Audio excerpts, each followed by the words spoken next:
නමෝ තස්සේ භගවතු අරහතෝ සම්මා සම්බුද්දස්ස නමෝ තස්සේ භගවතු අරහතෝ සම්මා සම්බුද්දස්ස නමෝ තස්සේ භගවතු අරහතෝ සම්මා සම්බුද්දස්ස මාතා පෙක්ඛි භරං ජන්තුං කුලේ ජෙට්ඨා පචායිනං සන්නං සකිල සම්භාසං පේසුනියප්පහායිනං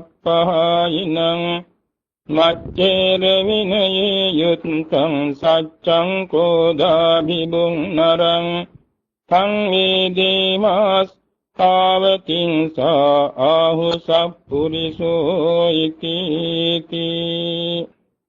ශ්‍රද්ධාවන්ත පින්නතුනි තුන් ලෝකාග්‍ර වූ සම්මා සම්බුදුරජාණන් වහන්සේගේ පූර්ව චරිතයක් පහදා දෙමින් දේශෝ ගාථා පෙළක් මේ ප්‍රකාශ වුණේ.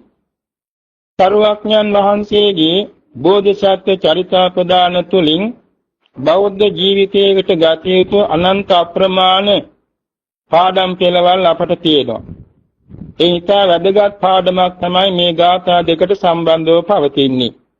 බෞද්ධයන් වශයෙන් නිතර අහනවා ඇති, නිතර දකින්නවා, නිතර සාකච්ඡා කරනවා, නිතර මතක තබා ගන්න ප්‍රතිපත්ති මාර්ගයක් මේ ගාථා දෙකේ කියවෙනවා. එනිසා දැන් අපි මේ මාතෘකා කළ ගාථාවේ අදහස තැරී බලමු. මහාලී ලිච්ඡවී කියා රජ කෙනෙක් හිටියා විශාලා මහනුවර. මේ මහාලී ලිච්ඡවී රජතුමාත් කොසල් මහ රජතුමාත් බන්දුල සේනාධිපති තුන්දෙනා එක ගුරු පවුලේ එක ගුරු නිවසේ ඉගෙන ගත්තේ සහෝදර වගේ වාසය කළ රජකුමරුවන් තුන්දෙනෙකුයි. එන්නේ විශාලා මහනුවර වාසී එම මහාලී ලිච්ඡවී රාජකුමාරයා අධ්‍යාපනය ලබා සිය රටට පැමිණ වෙලාවේ ඥාතීන් ඉදිරිපිට උත්සාහයෙන් ශිල්ප දැක්වීමේදී දැස අන්ධ වුණා. නමුත් ඒ රජදරුවෝ මෙතුමා ගුරුතනුතරේ තබාගෙන ලිච්ඡවී රාජකුමාරයන්ට උගන්වීමේ සම්ප්‍රාප්තිය නැත්නම් අවස්ථාවට පමුණවා තිබුණා. ඒ අතර සරුවඥන් වහන්සේ විශාලා මහනුවර කෝටාගාර ශාලාවේ කියන මහා වන ආරණ්‍ය වැඩ ඉන්න අවස්ථාවකදී මේ මහාලී ලිච්ඡවීගෙන් ප්‍රශ්නයක් ඇසුවා. ස්වාමීන් වහන්සේ මේ දෙව්ලොව ගැන විස්තර කියනවානේ. සක්දේව රජතුමා ගැන නොයෙක් තොරතුරු කියන ඇත්තට වහන්සේ මේක දැකලාද? හිතාමතා තර්ක විචාරක කරලා දාන්නේ අනුන්ගෙන් අහලාද මේ කියන්නේ කියලා. සරුවඥන් වහන්සේ වදාලා මහාලී තථාගතයන් වහන්සේට අනුන්ගෙන් අහලා කියන්න අවශ්‍යතාවක් නැහැ. සිතාමතා තර්ක විතර්ක කොට දේශනා කිරීමකුත් තථාගතයන් වහන්සේටයි තිනේ. තථාගතයන් වහන්සේ අතීත අනාගත වර්තමාන තුන් කාලයේ නුවණින් දැනගෙන යමක් ප්‍රකාශ කරන්නේ. සක්දේව රජතුමා කවුද කියලා මම දන්නවා. සක්දේව රජතුමාගේ වර්තමාන සියලු තත්ත්වයන් මම දන්නවා. සක්දේව රජතුමා පූර්ව ජාතියේ සක්දේව රජ වෙන්න සිදු කළ කුසල ධර්මයන් ගැන මම දන්නවා. ඒ වෙලාවේදී මහාලී කියා හිටියේ අනේ ස්වාමීනි මං ආසයක දැනගන්න. සරුවඥන් වහන්සේ වදාලා මහාලී පූර්ව ජාතියක බෝධිසත්ව තුමා උපන්න බර්ණස් නුවරට සමීපන වූ බොහොම පිටිසර ගම්මානයක. ඒ ගම බොහොම නොජීවුණු ගම්මානයක්. ගමට යන්නේ පාරක් තොටක් නැහැ. ලිඳක් පොකුණක් හරියට නැහැ. මඩ වගුරු පිරුණු වන රොදවල් වලින් මේ ගහන වූ එවාගේ බොහොම දුක්පත් අසරණ ජනතාවක් ඒ ගමේ වාසය කෙළේ. ඔවුන්ගේ කර්මාන්තය තමයි බටලී කපලා බටපැලි වැනි දේවල් කරවලා ජීවත් වීම. බොහොම අසරණයි. ඒ ගමේ ප්‍රභු නිවසේ උපන්න මේ බෝසත් කුමරා. මේ දරුවා තරුණ වීටපත් එක දවසක් ගියා මේ වැඩපොළ බලන්න. ගියා මේ පිරිස වැඩ කරන්නේ ගහක් මුල මණ්ඩපයක් නැහැ. මේ ගහ මුල කොළ රොඩු පිරීලා නිදි කුඹ තනකොළ පිරීලා මේවා පාග තමයි මේ මිනිස්සු වැඩ කරන්නේ. මේ දරුවා මොකද කෙලේ ඒ ස්ථානයේ කරා තන සුද්ධ පවිත්‍ර කරගත්තා. ඉතින් කෙනෙක් ආවා. හිත පෑදුනා සාදු මං සුද්ධ කරතන කෙනෙක් සතුටින් දැන් වාඩි වෙලා වැඩ කරනවා නේද කියලා තවත් සුද්ධ කළා. ඒ සුද්ධ කරන තැනට එනවා එක එක්කෙනා. අන්තිමේ ඒ දවස පුරාම ගහවට සියල්ල සුද්ධ කරලා කැලිකසල ඉවත් කරලා සුදු වැලි ඉහලා මිනිසයන්ව සතුටින් කර්මාන්ත කරගන්න සැලැස්සුවා. මේ දරුවා කල්පනා කළා මේ මිනිස්සු හරි කැමති පිරිසුදු බවට. නමුත් පිරිසුදු කරගන්න තරම් නුවණමදිකමයි මේ අතන්න තියෙන්නේ. මම මේක කර දෙන්නට ඕනේ කියලා අන්තිමේදී එතන හොඳ මණ්ඩපයක් දීතිගලා. දැන් ඉතින් මණ්ඩපේ වැස්සෙන් නොතෙමි, පින්නෙන් නොතෙමි, අවුවෙන් රස්නෙන් වේදා නොවි මේ මිනිස්සු වැඩ කරනවා දැකලා මේ දරුවා හරිම සන්තෝෂයටපත් වුණා. ඒ මන්දුවා ටික දවසක් උදැල්ලක් යවුලක් හොදයා කරගෙන පාර හදන්න පටන් ගත්තම තින්නේ යන පාර. මේක දැක්කව කෙනෙක් මොකද මේ මිත්‍රයා කරන්නේ? මම මේ දෙව්ලොවට යන්න පාර හදා ගන්නවනේ. ඒක නැත්තත් එකතු වුණා. මේම 32 දෙනෙක් වැඩිපුර එකතු වුණා මෙතුමාගේ මේ වැඩට. අන්තිමේ මේ සීල දෙනා ඒකමතිකව පාන්දර 4ට පමණ අවදි වෙලා කතිකා කරගන්නවා. අපි අද දවසේදී අහවල් පාර හදමු. ආවල් ඒ දන්න දමමු. ආවල් නිදාාරලා ඉයලා පිරිසුදු කර දෙමු. ආවල් කොකුණ හදමු. ආවල් අමුණ බඳිමු. ආවල් වැය බඳිමු. ආවල් තනත්තාගේ වැටෙන් යන එක රුකු ගේලා තහවුරු කරමු. අහවලා ගෙවත්ත සුද්ධ කරලා දෙමු.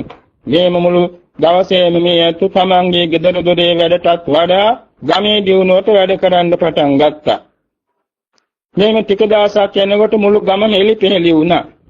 ගමේ හොරාරක් මරන, ගමේ සුරා සූදු කරන අයගෙන් ලැබෙන ආදායම් බදු නැත්තම් අල්ලස් නොලැබීම නිසා ගම්මුදලි කෝප වේලා රජතුමාට මහා නපුරු විදිහේ පැමිණිල්ලක් කළා. මගේ ගම විනාශ කරන හොරු කණ්ඩායමක් ඉන්නවා අහම දඬුවම් දෙන්නයි කියලා. රජතුමා කිසිදු වගේ භාගයක් නොමැතිව මුදලිතුමාගේ වචනයට රැවටිලා මේ පිරිස 33 දෙනාම මාංචු දාලා අල්ලගෙන ඇවිල්ලා ඇතාලවා පාගවා මරන්න දීම කළා.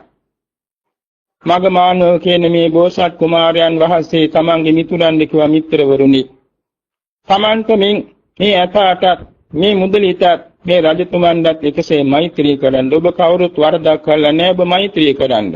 ඇත්තට ඇතාට ලං වෙන්න බැරි වුණා. අන්තිමේදී රජුරුවන් කිව්වා බිම දිගා කරලා කලාල වලින් වහලා පාගවන්නයි කියලා. ඉතින් මේ ඇත්ත වැඩියෙන් මෛත්‍රී කළා. අන්තිමේ ඇතා කෑ ගහගෙන පස්සට යනවා මිසක් අඩිය උස්සලා ඉදිරියට යන්නේ නෑ. පස්සේ සමහර කෙනෙක් රජුරුවන්ට පණිවිඩ දුන්නා මේ ඇත්ත ළඟ මේ ඇතුන්ට ලං වෙන්න බැරි මන්ත්‍රයක් ඇති කියලා. එතකොට රජුරුවන් ඇහැරුණේ. රජුරුවක වහාම ගේන්න මගේ ඉදිරිපිටට කියලා. ගෙන්නුවා. අසාසිතය තමන් මේ අලින්ට ලං වෙන්න බැරි මන්ත්‍ර දන්නවද? දේවයන් වහන්සේ මේ අලියලවන මන්ත්‍ර නම් අපි දන්නේ නැහැ. අපි හැබැයි හැමදාම අතුරන මන්ත්‍රයක් තියෙනවා. ඒ මොනවද? අපි මේ ගමේ දියුණුව සඳහා හැමදාම පාන්දර එකට එකතු වෙලා මේ දෙයට මන්ත්‍රණය කරනවා.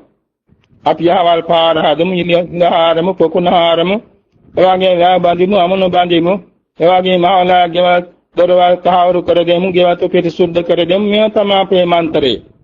රාජ්‍යලෝ පුදුම වුණා. මුදල් දිහා බැලුවා මුදලට කියා ගන්න දෙයක් නෑ වෙවුලන්න ගත්තා. රාජ්‍යලෝ තේරුම් ගත්තා මේ පිරිස ගම දිනු කරලා තියෙන්නේ. මේ පිරිස කේවා දේවයන් වහන්සේ ගිහින් බලන්න අපි ගමේ සිද්ධ කරපු කටයුතු ගැන සෝදිසි කරලා බලන්නත් කියලා. රාජ්‍යලෝ සදාවටම පැහැදිලා කොම නිදහස් කරලා ඇතත්යාගේ දුන්න ගම දිනු කරන්න මුදලුත් අවියාවදාදියක් දුන්නා. ගම් මුදලේ තනතුරෙන් ඉවත් කරලා මුළු ගමේම අයිතිය මගමානගතුමාට දුන්නා. අන්තිමේදී මගමානගතුමා මුළු ගමම එලිපෙලි කරලා ගම මැද්දේ බොහෝ වැදගත් ශාලාවක් ඉදි කළා. ධර්ම ශාලාවක්, විනිශ්චය ශාලාවක්, විලඳ ශාලාවක්, ආගන්තුක ශාලාවක්, ක්‍රීඩා ශාලාවක්, එවැගේම ගර්භණී මව්වරුන්ට ආරෝග්‍ය ශාලාවක්, එවැගේම ආගන්තුකේන ප්‍රවිද්දන්ට වෙනම ශාලාවක්, මේ විදිහට මුළු මහත් ගමට ආදර්ශමත් මේ ප්‍රජාශාලාවක් ඉදි කළා. එපමණක් නෙමෙයි 33 දෙනා වෙන වෙනම කාමර හැදෙව්වත් ඒ කාමරවල ඉන්න ආගන්තුකයන් ඒ අත්මයි සලකන්නේ.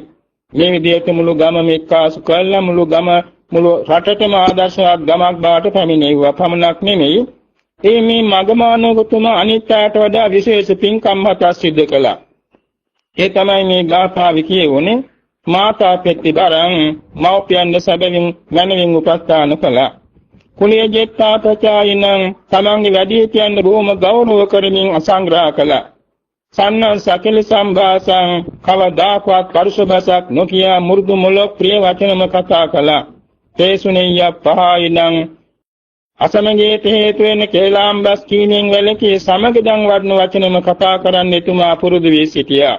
මත්ථේර විනයේ යුත්තං සෑමදාම යමක් පරිත්‍යාග කරන්න එතුමා ත්‍යාගවන්ත වුණා. එවැගේම සත්‍යං සෑම කල්ලිම හරියට මණික් වලක් ගොතන්නා වගේ සත්‍යයෙන් සත්‍ය වචනම කතා කරන්න එතුමා පුරුදු වී තිබුණා. කෝදාභිභුං කවදාකවත් කිසි දෙයකට කිපෙන්නේ නැමැතිව මෛත්‍රී සාගත හදසංතානයක එතුමා පුරුදු කළා. මෙන්න මේ ගුණාංග හතේ අනිකුත් තමන්ගේ හිතමිතුරන් වඩා උසස් සම්දෙමින් මෙතුමා පළ පුරුදු කළ නිසා ආයු කෙලවර ශක්‍ර භවනේ සක්දේව රජ වුණා. මේ තමයි පළමුවීම ශක්‍ර භවනේ සක්දේව රජ බාටපත් වූ පළමු යන්න. අනිත් 32 දෙනා මෙතුමාගේ සහායක දෙවි රාජයන් බාටපත් වුණා. මේ මහා පින්කම් වලට එකතු පිරිස දෙව් පිරිසකට දෙව්ලොවම උපන්න. මේ අතරතේ මේ මහා බෝධිසත්වයන් වහන්සේගේ චරිතය අනුගමනය කරමින් මතුමත්තේද සක්දේව රජවරු මේ වාගේ පින්කම් කළා දෙව්ලොව සක්දේව රජ පදවියටපත් වුණා. වර්තමානයේ ඉන්න සක්දේව රජතුමත් ඒ වගේම දෙව්ලොවට ගිය කෙනෙක් කියන එක පාදා දුන්නා. අන්තිමේ මහානී ලිච්ඡේ රජතුමාට යහපත් දේශනාවක් පැවැත්වුවා. අප්පමාදේන මගවා දේවානං සෙට්ඨතං ගතෝ අප්පමාදං ප්‍රසංසන්ති පමාදෝ ගරහිතෝ සදා. මගමානුකුතුම අප්‍රමාදව කළ කුසල් බෙලෙන් දෙවියන්ගේ ශ්‍රේෂ්ඨත්වයට දිව්‍ය රාජ බාටපත් වුණා. දේවේන්ද්‍ර බාටපත් වුණා. අප්‍රමාදයේ කියන මේ ගුණය හැමදාම ප්‍රශංසාවට ලක් වෙනවා. ප්‍රමාදයේ කියන අගුණය හැමදාම ගර්හයාට පාත්‍ර වෙනවා කියන එක පාදා දෙමින් ධර්ම දේශනාවක් පැවැත්වුවා. මේ දේශනාව තුළින් චිත්ත ප්‍රසාදයටපත් වූ මහාලී ලිච්ඡේ රජතුමා සෝවාන් ඵලයටදපත් වුණා. දැන් මේ ප්‍රවෘත්තියෙන් අපට පැහැදිලි වෙනවා අපි මොනතරම් වාරවල මේ මගමාන කුතුමා වගේ වැඩ කරන්නේ නැද්ද? මේ වැඩ කරන ජීවිත තුළින් ඉතා වැදගත් ආදර්ශමත් ජීවිතයක් අද මේ දවසේදී අප විසින් සිදු කරනවා නේද කියලා හිතා සැනසෙන්නට මේක නිදසුනක් වෙනවා. අද මේ මොහොතේදී දැන් මෙතකින් දානමය, සීලමය, භාවනාමය කුසල ක්‍රියා තුනම සම්පූර්ණ වුණා. මේ කුසල සම්භාර ධර්මයේ අද අපි මේ සැනසීමට පත්වේ තිබෙන බුදු සසුන නොනැසී නොපෙනී අඳුරු නොවි තුලෝක ධාතු ආලෝකමත් කරමින් දස දිගුන් බබළුවමින් අවුරුදු 5000කට වැඩි කලක් නිර්මලව පවතිවා කියලා අපි ගෞරවයෙන් ප්‍රාර්ථනා කරනවා. ශාසන භාරධාරී සංඝ පිතෘන් වහන්සේලා ප්‍රධාන බුද්ධ පුත්‍ර සංඝ රත්නයේත බුදු ශාසන ආරක්ෂා කර ගනිමින් සදාම් ආලෝකයේ ලෝක බෙදා දෙනු පිණිස අප රැස් කරගන්න කුසලයේද ආශිර්වාදයක් වේවා කියා අපි මෛත්‍රී කරමු. එවැගේම ශාසන ආරක්ෂක ලෝකපාලක ආත්මාරක්ෂක ඉෂ්ට දේවතා මණ්ඩලයේ සාදරයෙන් සමාදරයෙන් කරුණා මෛත්‍රියෙන් මෙපින් අනුමෝදන් වෙත්වා. දිව්‍යමය ආයු වර්ණ සැප බල ඓශ්වර්යයෙන් වැඩෙත්වා. ගෞතම සම්බුද්ධ ශාසනයට ශ්‍රී ලංකාද්වීපයේ බෞද්ධ ජනතාවට මේ පින්වත් සෑම දිනකටම දේව ආරක්ෂාව සලසා දෙත්වා. පතු බෝධි වලින් ශාන්ත නිවන් සුව ලබත්වා කියා මෛත්‍රියෙන් පින් පමුණුවමු. හිතවත් මෙදාත් අහිතවත් සෑම සත්‍යයන්වත් අවටගම් නගර ලංකාව දඹදිවුතල මේ සක්වල සීල සක්වල දස දිසා වාසී සමස්ත ලෝක සත්‍යයට මේ පිනත් වේවා. සියලු සත්‍යෝ නිදුක් වෙත්වා, නිරෝග වෙත්වා, සුවපත් වෙත්වා, තෙරුවන් සරණ යෙත්වා, නිවන් මාර්ග ගමන් කෙරෙත්වා. ආරි සත්‍ය අවබෝධයෙන් සාන්ත නිවන් සුව ලබත්වා කියා මෛත්‍රියෙන් පින් පමුණුවමු.